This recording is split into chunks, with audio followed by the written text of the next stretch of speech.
तो जी बिस्मिल्लाहिर्रहमानिर्रहीम अस्सलाम वालेकुम। आज जो हमारा टॉपिक है बेसिकली हमारा पार्ट जो प्रोजेक्ट का था उसके हवाले से, उसके एक पार्ट में ये भी है कि डेटा की वैलिडेशन हमने की थी। बेसिकली ये सारी चीज़ें हम पहले से इम्प्लीमेंट और प्रैक्टिकल कर चुके हैं, लिहाजा दोबारा यहाँ से एक मरतबा मैंने आपको कहा था कि उसको पार्ट बाई पार्ट या स्टेप बाई स्टेप मैं करूँगा, जिससे आपको समझ आती जाएगी और आप दोबारा इसको गो थ्रू करने के बाद खुद से काम करने के काबिल हो जाएंगे। तो बेसिकली आज जो हमारा लेक्चर है या जो सेशन है वो इस बारे में है, यहाँ पर डेटा वैलिडेशन। और दूसरा इसके साथ मैं आपको बताता जाऊँ कि लिस्ट कैसे क्रिएट की जाती है। इसमें मुख्तलिफ़ किस्म की लिस्ट को तरीके यानी कि मुख्तलिफ़ तरीक़ों से हम उसको लिस्ट क्रिएट करेंगे और उसको हम इम्प्लीमेंट करेंगे दूसरी शीट्स वगैरह के ऊपर। तो उसके लिए हम यहाँ पर सबसे पहले जो स्टार्ट करने जा रहे हैं वो डेटा वैलिडेशन, जिसको हम यहाँ पर समझने की कोशिश करेंगे।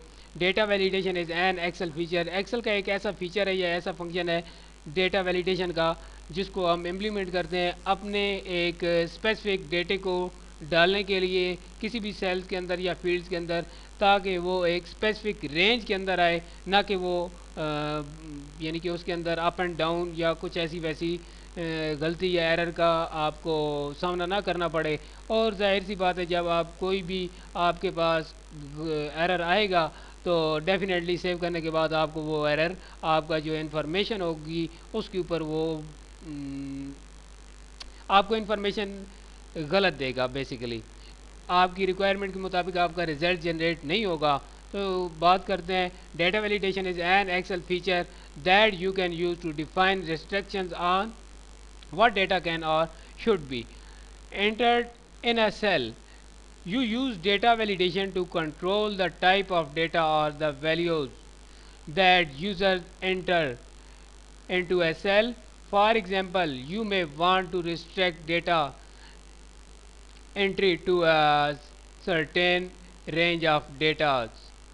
तो सबसे पहले ये यहाँ पर यही बात कर रहा है कि वो बेसिकली एक रिस्ट्रिक्शंस लगा देता है, या एक दूसरे लफ्ज़ों में आप समझ लें कि एक लिमिट्स ख़ास होती हैं या एक ख़ास पॉलिसी बेसिकली उस सेल्स या उस फील्ड की रेंज की बैक के ऊपर एक ख़ास पॉलिसी उसकी कोडिंग के अंदर जाकर लग जाती है कि एक आप दूसरा डेटा, यानी कि आपका डेटा जो एरर में बेसिकली हो रही होती है डेटा के अंदर एंट्री के अंदर, वो एरर आपको नहीं, आपको यानी कि ये डिटेक्ट कर देता है अगर हो भी सही तो भी। Restrict data to entry to a certain range of data, limit choices. Basically आपकी जो चॉइसेस होती हैं वो एक ख़ास लिमिटेड में आ जाती हैं, आपका मुकम्मल उसके ऊपर होल्ड हो जाता है, मुकम्मल कंट्रोल हो जाता है बाय यूजिंग अ लिस्ट, और make sure that only positive whole numbers are entered. तो जो आपके पास डेटा होगा बेसिकली वही उसके अंदर एंटर्ड होगा। उससे हटकर डेटे के बारे में ये हो सकता है कि टाइप्स ऑफ डेटा जो ज़्यादा यूज़ हम करते हैं वो जिसकी टू काइंड्स हैं, एक अल्फ़ा और एक न्यूमेरिक, जो सबसे ज़्यादा हम एक्सेल के अंदर यूज़ कर रहे होते हैं अपने डेटे को मैनेज करने के लिए। तो उसके अंदर जब डेटा मैनेज हम कर रहे होते हैं तो सम टाइम कुछ ऐसे वर्ड्स होते हैं, कुछ ऐसे नंबर्स होते हैं जो एक्स्ट्रा, फॉर एग्जांपल ताकि टाइप ना हो,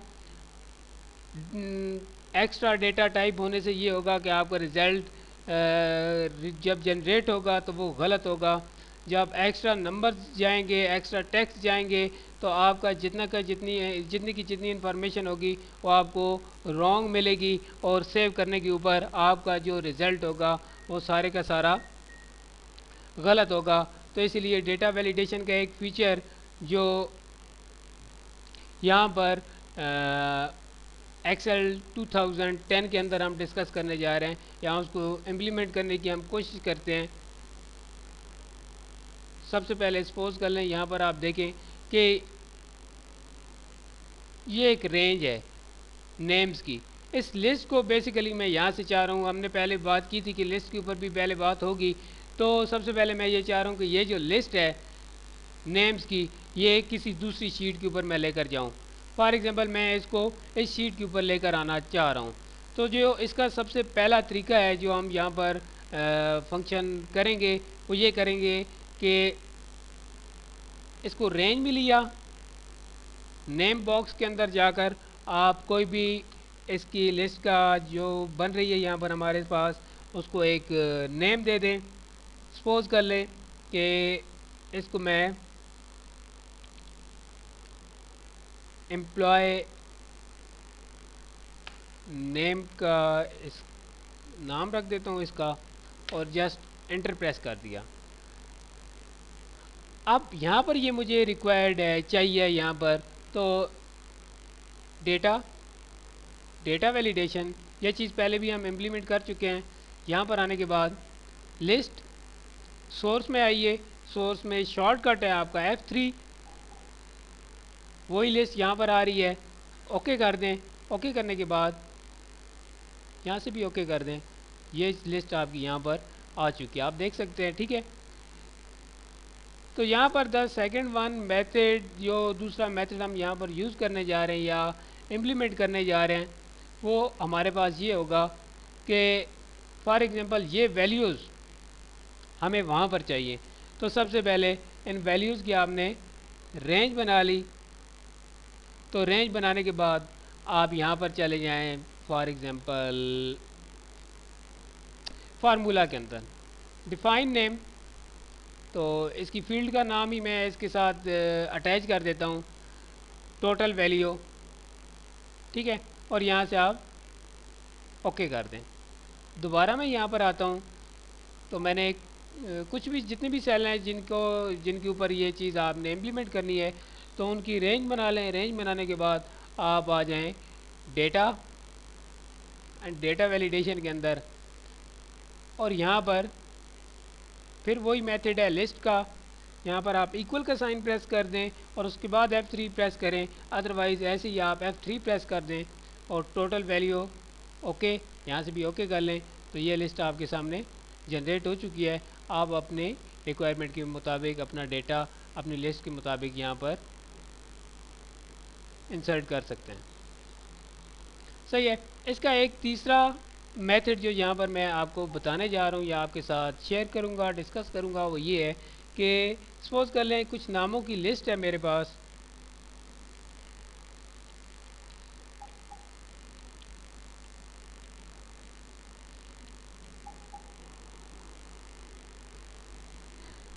तो यहाँ पर देख लें, ये नामों की लिस्ट है जो मेरे पास आई है। यहाँ पर सबसे पहले जहाँ पर ये लिस्ट आपको चाहिए, अपना पॉइंटर उस सेल के अंदर रखें और इसको जस्ट आप उस सेल में रखें, और आप यहाँ से चले जाएं डेटा वैलिडेशन के अंदर, और यहाँ से लिस्ट, ये सोर्स पूछ रहा है, तो जब आप सोर्स के ऊपर क्लिक करेंगे और यहाँ से आकर सोर्स देंगे, तो किया, ओके किया, तो ये आप देख सकते हैं ये इसका तीसरा एक बड़ा ही दिलचस्प और बहुत ही इजी मेथड था, जिससे हम अपना डेटा एक लिस्ट की सूरत में कहीं भी इम्प्लीमेंट कर सकते हैं। सही है। तो इसके अंदर आप डेटा वैलिडेशन के अंदर मुख्तलिफ और भी फंक्शंस पड़े हुए हैं, जिनको हम यहाँ पर थोड़ा सा डिस्कस करेंगे आपके साथ कि उस प्रोजेक्ट के अंदर ये हमने कैसे यानी कि किए थे, इम्प्लीमेंट किए थे। यहाँ पर एक छोटी सी लिस्ट मैं क्रिएट कर रहा हूँ। फॉर एग्ज़ाम्पल सीरियल नंबर हो या रोल नंबर हो आपके पास, उससे आगे नेम्स की फील्ड है, उससे आगे सपोज कर लें आप डेट ऑफ एडमिशन कर लेते हैं, या फादर नेम, जैसे इन्होंने कहा फादर नेम कर लें।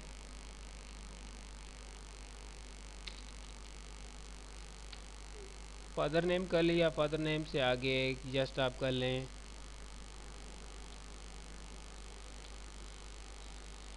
इसका कर लिया, या यहाँ पर आप कर लें, सपोज कर लें डेट ऑफ एडमिशन कर लें। तो जस्ट यहाँ पर आप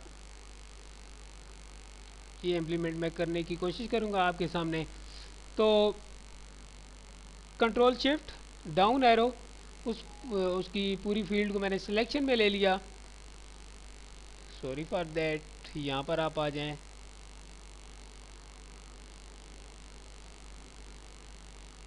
अब इस फील्ड के ऊपर मैंने बेसिकली ये चीज़ इम्प्लीमेंट करनी है।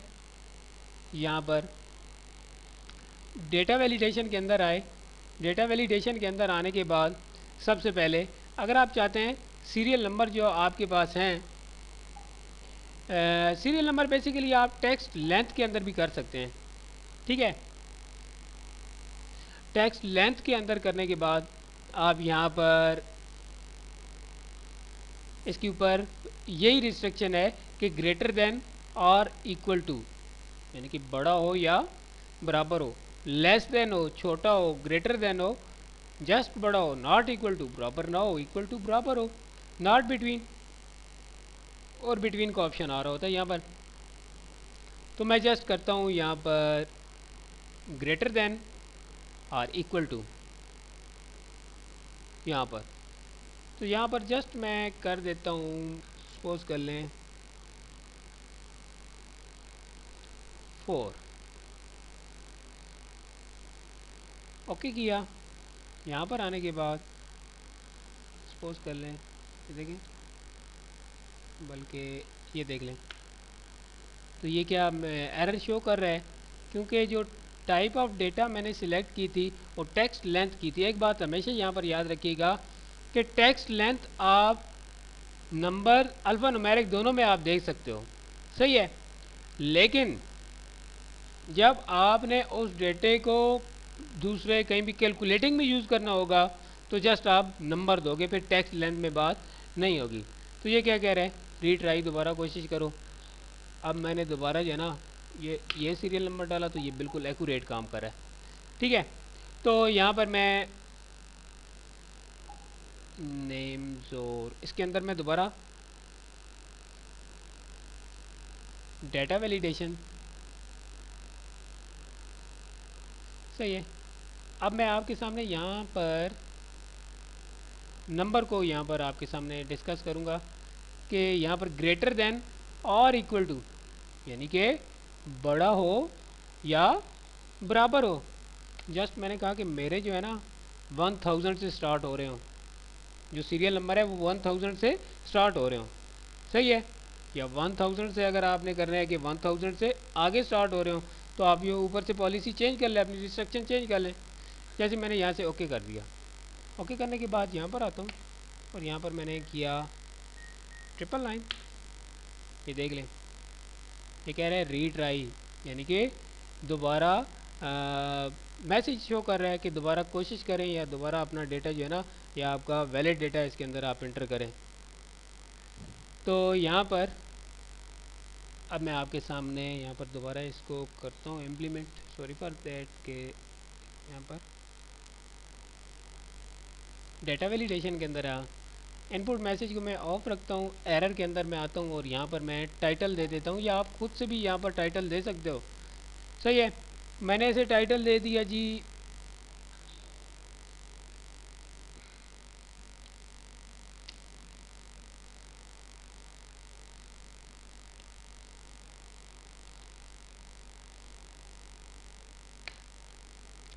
अनवैलिड डेटा, और इसका जो मैसेज आएगा ना वो आपके पास आएगा, प्लीज़ इंटर वैलिड डेटा या वैलिड आप कर सकते हैं वैलिड सीरियल नंबर, सही है। यहाँ पर भी आप डेटे के बजाय वैलिड सीरियल नंबर ही कर सकते हैं, सही है।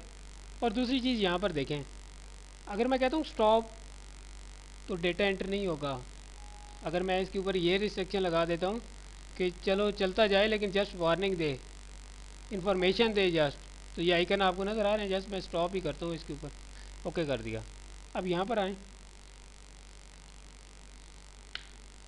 अब ये चीज़ देखें, on valid serial number please enter valid serial number, सही है। अब ये नेम का है तो नेम का भी यहाँ पर आप टेक्स्ट लेंथ देकर इसे डिफ़ाइन कर सकते हैं। इन दोनों को आप, बल्कि इन दोनों को आप इकट्ठा सिलेक्शन में ले लें, और क्योंकि दोनों एक टाइप ऑफ डेटा के हैं तो यहाँ पर मैं जस्ट इनको इम्प्लीमेंट आपके सामने कर देता हूँ। टेक्स्ट लेंथ कर देता हूँ कि इक्वल हो ग्रेटर देन और इक्वल टू। सही है, कम से कम जो जो भी नाम आप इसके अंदर डालेंगे ना वो 3 कैरेक्टर्स का हो। फॉर एग्जांपल असद हो गया, अली हो गया, ठीक है, ताकि 3 कैरेक्टर से कम ना हो। ठीक कर दिया। आगे से यही चीज़ आपने दोबारा यहाँ पर भी कर लें, ठीक है, यहाँ से ओके कर लें।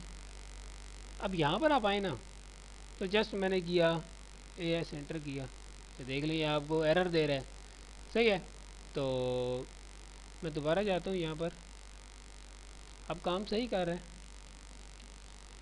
सही है, अब डेट की बात आती है। अच्छा, डेट में ये चीज़ आप याद रखिएगा कि तकरीबन ज़्यादा जो यूज़ होता है वो उसी दिन क्या है, क्योंकि डेटा डल रहा होता है उसी दिन, तो डेट भी उसी दिन की ज़्यादा रिक्वायर्ड होती है। ठीक है, तो यहाँ पर जाएं आप और सिलेक्शन में लें, डेटा वैलिडेशन के अंदर डेट सेलेक्ट करें, टाइम भी आप कर सकते हैं, ये सारी चीज़ें इसके अंदर मौजूद हैं। ठीक है, तो जस्ट मैं डेट कर रहा हूँ, डेट को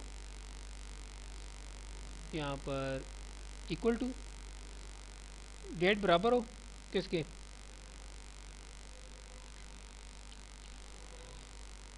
टुडे। ऐसे सभी वाकिफ़ हैं, सभी वाकिफ़ हो ना। यहाँ से ओके कर दिया, ये फार्मूला दिया मैंने टुडे का, आज की डेट का, ओके कर दिया।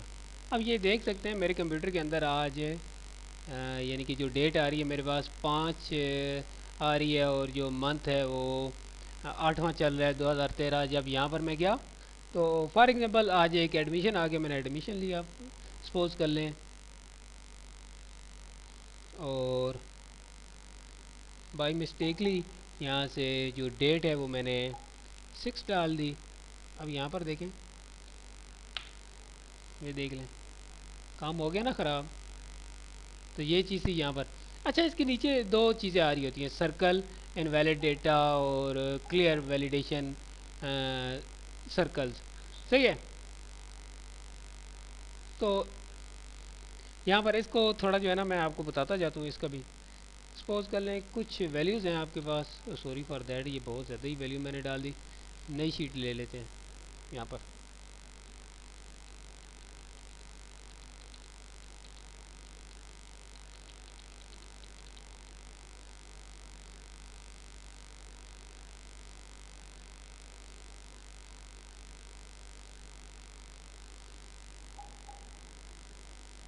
सही है, कुछ वैल्यूज़ मेरे पास यहाँ पर आ गई हैं। अब इनके ऊपर डेटा वैलिडेशन थोड़ा सा अप्लाई करेंगे। यहाँ पर होल नंबर, यहाँ मैं कहता हूँ बिटवीन कर देता हूँ कि कम अज़ कम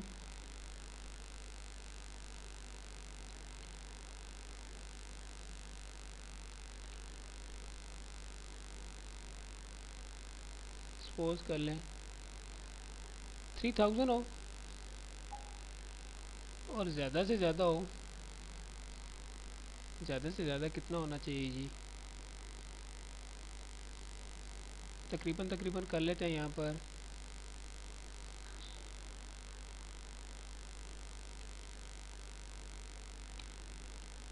सही है, 5 लाख कर दिया। ठीक है, ओके कर दिया। ओके करने के बाद नीचे मेरे पास आता है सर्कल इनवैलिड डेटा, देख रहे हैं आप। यानी कि सपोज कर लो आपका बॉस फ़ौरन से आता है और आपको कहता है कि इस वैल्यू से बड़ी बड़ी जो वैल्यू है ना वो फ़ौरन से निकाल दो। ये इससे आप ये भी फ़ायदा उठा सकते हो कि जस्ट सारी फील्ड को यानी कि टेबल को रेंज में ले लें, और रेंज में लेने के बाद यानी कि आपका बॉस आता है और कहता है कि यार इन जो 30 दिन हमारे गुजरे हैं इसमें सबसे ज़्यादा एक्सपेंडिचर जो थे वो किस दिन के थे। सही है, क्योंकि आपकी एक वैल्यू है ना 3000 से ज़्यादा एक्सपेंडिचर हो तो कंपनी लॉस में है, या वो शॉप या जो भी इदारा है वो लॉस में है। तो आप फ़ौरन से ऐसे अप्लाई करें, और फ़ौरन से एक्सपेंडिचर जिस जिस दिन के ज़्यादा होंगे, या सेविंग भी निकाल सकते हैं, तो ये फ़ौरन उसको सर्कल में हाईलाइट कर देगा और यहाँ पर आप क्लियर वैलिडेशन कर लें दोबारा। तो ये थी डेटा वैलिडेशन।